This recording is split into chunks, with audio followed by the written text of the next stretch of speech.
Hello, sweet bitches of the internet. That's right, we're back.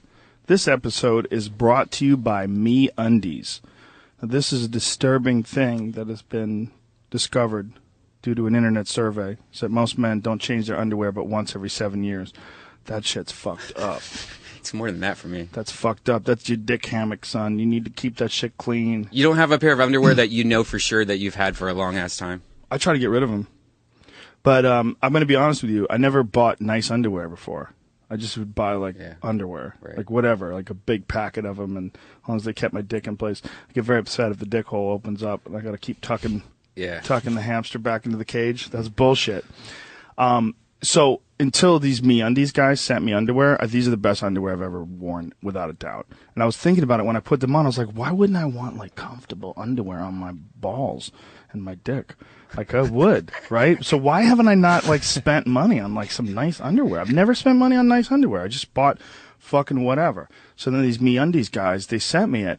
And at first, I was, a little bit skeptical. I was like, it's fucking underwear, man. Who gives a shit about underwear? You go to get underwear at a store. But they have, really high-quality shit. It feels good. It's like they have moisture, it pulls moisture away from your body. Their underwear is, super high-end stuff. You know, my dick is being strangled right now, and I think a ball is hanging out, and I've always just accepted, oh, that's just sitting. That's just your choices. You've got ropes around your dick. What are you talking about? No, my underwear's way too tight. This underwear that I'm wearing, I know I've had for a long time, and it's super, super tight. Do you have the same underwear from back when you lost a ton of weight? Yeah. Oh, yeah. I mean, I have underwear that I know I've had for a long time, because it's kind of if it still works, why would you throw it away? It's like a towel. Well, MeUndies is your solution, son, okay? I need to get some. And they will pull some moisture away from your dick and give you some shit that fits. The most comfortable underwear you have ever tried on. They fit perfectly. They don't strangle your dick.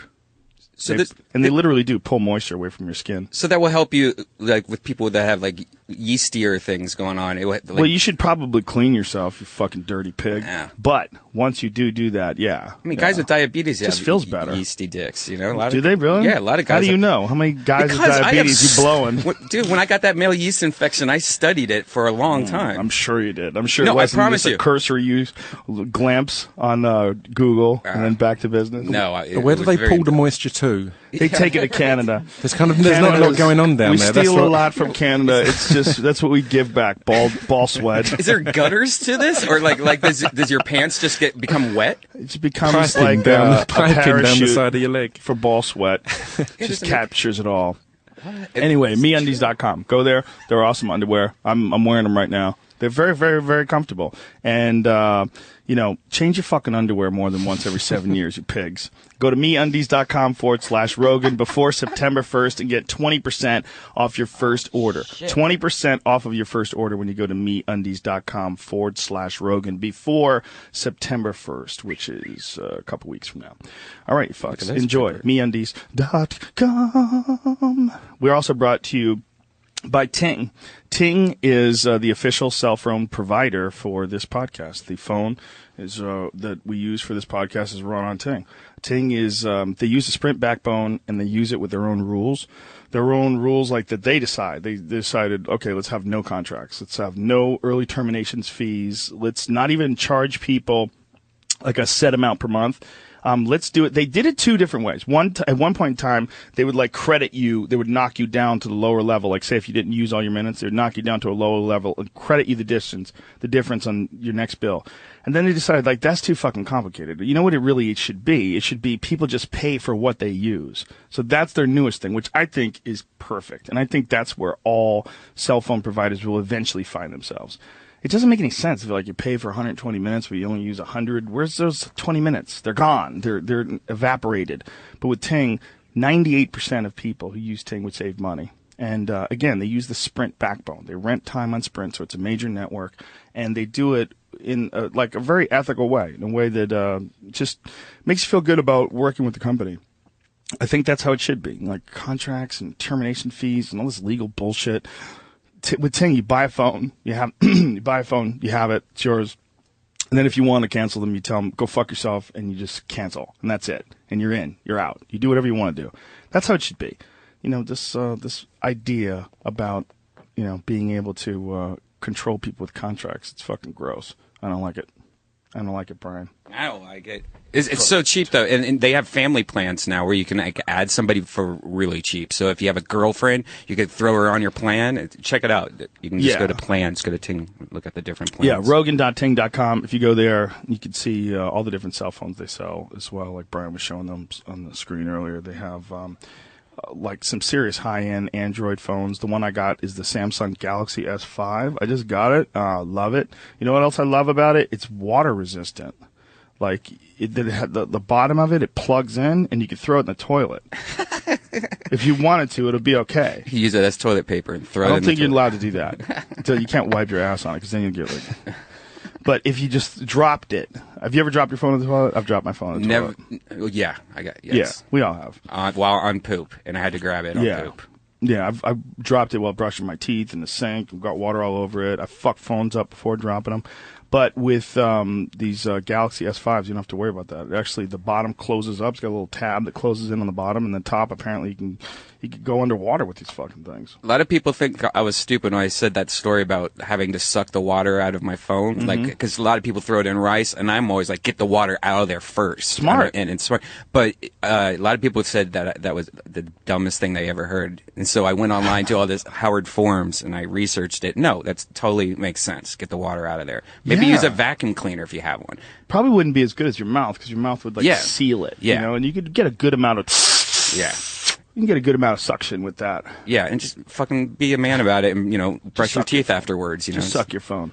This guy's invented this pack that you put a phone in if it's got wet, and you put it in more liquid, which sounds crazy, but it counteracts what the water's doing. Really? It's absolutely bizarre. It would have been huge because their plan was to put it in airports, but because it's a bag of liquid, it didn't go because they were like, that's the perfect thing to have at airports. But yeah, you put it in and it's. So yeah, I don't know. It counters what the water does somehow. So it's not just the fact it's liquid. It's something in it that erodes everything away. Fascinating. I wonder what it is. I remember they were doing those things where they were dipping phones. You remember that? You'd send off a phone to a company. Do they still do that? Yeah, they even sell it now at just like Lowe's. You can buy the same chemical now. Really? Yeah. You could dip your own phone? Yeah, I think we showed the commercial on this podcast. No. Yeah, we did. Did we? Yeah. I wasn't paying attention. I was trying to avoid you. Hey. No, I don't remember that at all, man. I really don't. Yeah, they sell it now at Lowe's. You could do it yourself? Yeah. Maybe you did it on one of yours podcasts. No. I remember it because we talked about it and we showed a commercial about it. I don't remember. There's been too many goddamn podcasts. Fuck. So how hard is it to do? Is it easy? Like you just it's pretty easy. Why doesn't everybody do that then? I don't know. You could like dip your clothes in it, like if you work outside a lot, your shoes, your shoes. So you. Do you throw the whole phone in this bullshit, or do you? Because what about the screen? Does it fuck with the screen? I don't know. Here, I'll show you. Put it in.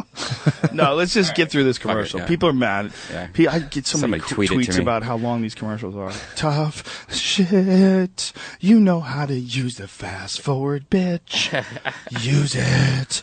Anyway, go to rogan.ting.com and save $25 off of any of their awesome new phones.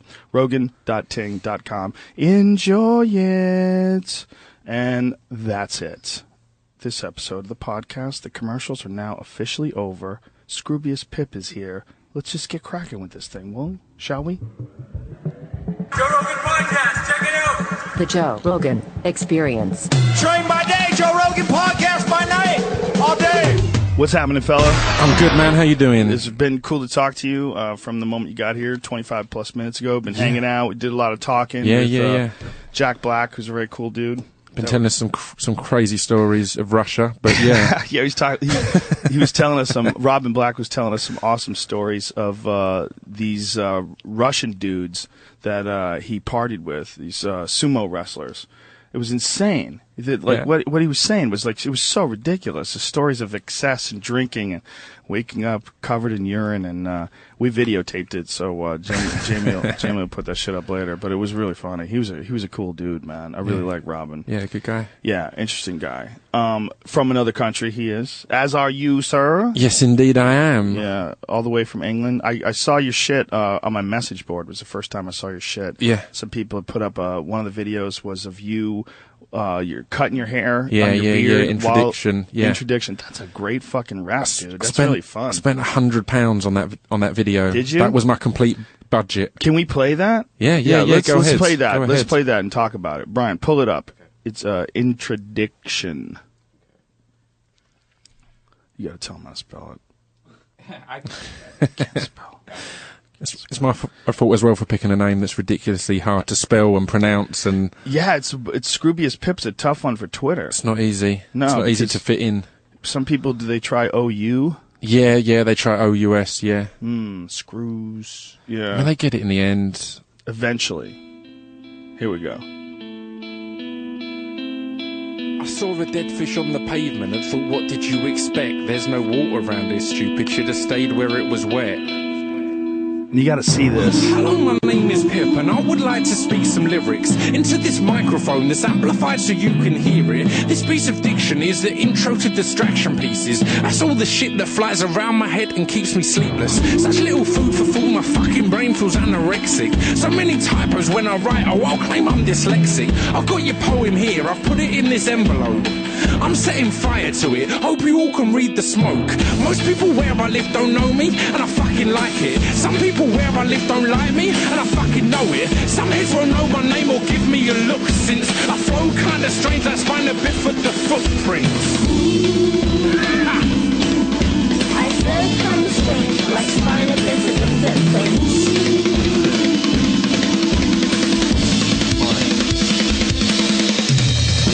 Original. I stole this flow from the creator and from some others too. Can't think right now, I'll name them later. If I say fuck a lot, well then I may gain more attention. If I say cunt, well then with some of you there will be tension. I find this interesting because in the end they are just words. You give them power when you cower, man, it's so absurd. But all that was covered by Lenny Bruce back in the day. Nothing's original, now I'm repeating what I say. Paralysis through analysis could stop me here, but that'd just be an excuse to run in this. I'll brandish the blandest man's anguish with a ram fist directed at the throat of any man that can withstand this. I will brandish the blandest man's anguish with a ram fist. I see these rappers that say things like no homo and such. It always seems maybe the lady that protests too much. I'm really speechless, but I speak less than you might imagine. Sometimes I stutter and I sputter like the words are catching. I'm known to write about the shit most people won't discuss. Sometimes my music's too intrusive with their words and such. You see a mousetrap, I see free cheese and a fucking challenge. But you stay quiet, the fear of tipping the balance. When it's horses for courses, my horse is distorted. I bought it for £4, then forced it through horse shit. We walk through these morbid, remorseless discourses, then discuss these disgusting new sources. When it's horses for courses, my horse is distorted. That's badass. That is great. That's really fun, man. That's really fun. I really enjoyed that. I thought the lyrics were cool. I like how you did it. It was interesting. It's crazy, you know? because we filmed that in just a metal container, and the guy we'd rented it off, we didn't tell him what the fuck we were doing, because I figured we can only do it in one take, because Right. I've got to shave my head and shit. So I thought if we ask him, he can say no. Right. If we do it, he can just tell us off afterwards, and Yeah. and that's that. So as it finished, obviously there's tons of fire. We're setting shit on fire, and we had to have the doors closed because of lighting. Oh, so we're in a fuck. metal container, just burning everything, and then I piled out with smoke bellowing, and the guy just walked past and just went, "Pip, I don't even want to know," and walked on. I was like, good man, you saved the day. What a great scene. You're coming out of a video shoot and Hair it's hanging on off of me, fire. fire, your smoke. head's shaved. Your head shaved and the fucking door opens to a storage container and there's smoke bellowing out. What a great scene. Yeah. That's rock and roll, man. That's some real shit. It's the beauty of directing all your own videos is you don't Yeah. have to do health and safety shit. You don't have to tick that off. There's no one to say you can't do that. It's like, yeah, we can fucking do that, whatever. How did you get started rapping, man? Well, do you consider that rap? Or Yeah, kind of. I mean, I started off in spoken word, so I started off just kind of with no beats, but I was into hip hop, and again, a lot of people hear spoken word and think that sounds shit, basically, and poetry and that, but Yeah. I was exactly the same. Well, spoken word has potential, right? Yeah, completely. I mean, what do people like? I mean, people love, I have a dream. Yeah. I have a dream is goddamn spoken word. I mean, Martin Completely. Luther King's I have a dream speech It's is why I always refer to it as spoken word rather than poetry or anything else, because that's the most literal. Right. Do you know what I mean? A really, and an intricate stand-up set that's like one piece that's a whole story. That's spoken word. Does the word poetry, does that have a bad connotation, like a pretentious connotation? People off, and people kind of think you're a dick. Yeah, so. you're a dick, right? If you say, I remember I was at the Comedy Cellar in New York, and David Tell's on stage, and he's killing, and there's this snotty fuck in the audience, and for some reason the guy took offense to one of Dave's jokes and says something. And Dave's like, well, I'm sorry, sir. I'm just up here trying to do some jokes. What do you do for a living, sir? You know, and the guy goes, I'm a poet.